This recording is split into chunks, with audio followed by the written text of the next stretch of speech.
هو أنا ضيعت نفسي ولا الأمومة هي اللي خدتني؟ أنا بحب ولادي أكتر من روحي، بس مش عارفة بقت فين روحي أصلا. لو كنت أم فغالبا في لحظة ما كده بصيتي في المراية وسألت نفسك أنا فين؟ أنا بقيت فين؟ الفيديو ده مش شكوى ومش عتاب، ده محاولة بسيطة إني أفتكر نفسي، أفتكر البنت اللي كنت عليها زمان، وأفهم إزاي أكون أم من غير ما أختفي. تعالي نبدأ الحكاية. أهلا بيكم في قناتي المتواضعة عالم دعاء عسقلاني. لو أول مرة تشوفي قناتي متنسيش تعملي لايك للفيديو، سبسكرايب للقناة، وتفعلي زر الجرس علشان يوصلك كل الفيديوهات الجديدة اللي بننزلها إن شاء الله. أنا مين قبل ما أكون أم؟ أوقات كتير ببص في المراية وأسأل نفسي هو أنا مين؟ أنا بجد مين؟ مش اسمي، مش لقب ماما، مش مرات فلان، أنا بتكلم عني أنا. هي فين البنت اللي كانت بتحب تكتب وترسم، اللي كانت بتحلم تسافر وتكتشف الدنيا، اللي كانت بتضحك من قلبها، اللي كانت لما بتزعل بتسيب الدنيا كلها وتمشي؟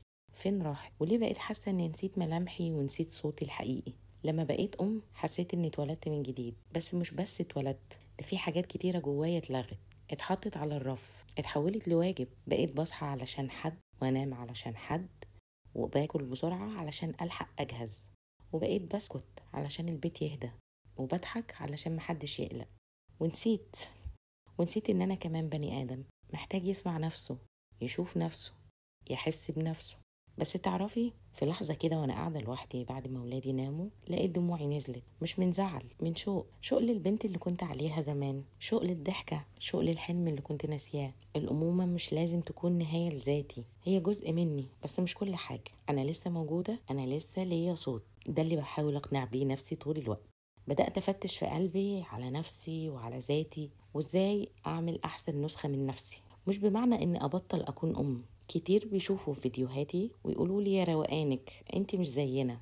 الفكرة ان انا بدأت افكر انا بحب ايه، انا بستمتع بايه، انا محتاجة ايه علشان ارتاح. مش رفاهية خالص على فكرة، دي ضرورة واساسية. بدأت اخد لي وقت صغير كده كل يوم 10 دقايق اقعد فيهم مع نفسي، اكتب، اتنفس، اقول لنفسي انت كويسة، انت لسه موجودة ولسه حلوة.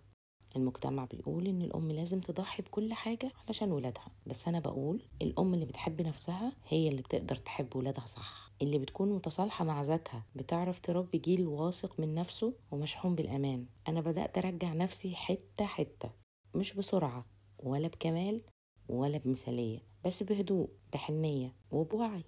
لو انت ام وحاسه انك تايهه اعرفي انك مش لوحدك، وانك تستحقي تكوني موجوده مش بس كأم لكن كإنسانه ليها كيان وروح واحتياج. قوليلي انت مين قبل ما تبقي ماما، وافتكريها، وافتكري انك تقدري ترجعي لها كل حاجه كانت نسيتها وتعيشي معاها من تاني واكتر كمان. انا مش بس ام، انا انسانه ولسه عندي حكايات لازم اعيشها. لو عجبكم الفيديو ما تنسوش تعملوا لايك للفيديو، سبسكرايب للقناة، وتفعلوا زر الجرس علشان يوصلكم كل الفيديوهات الجديدة اللي بننزلها إن شاء الله.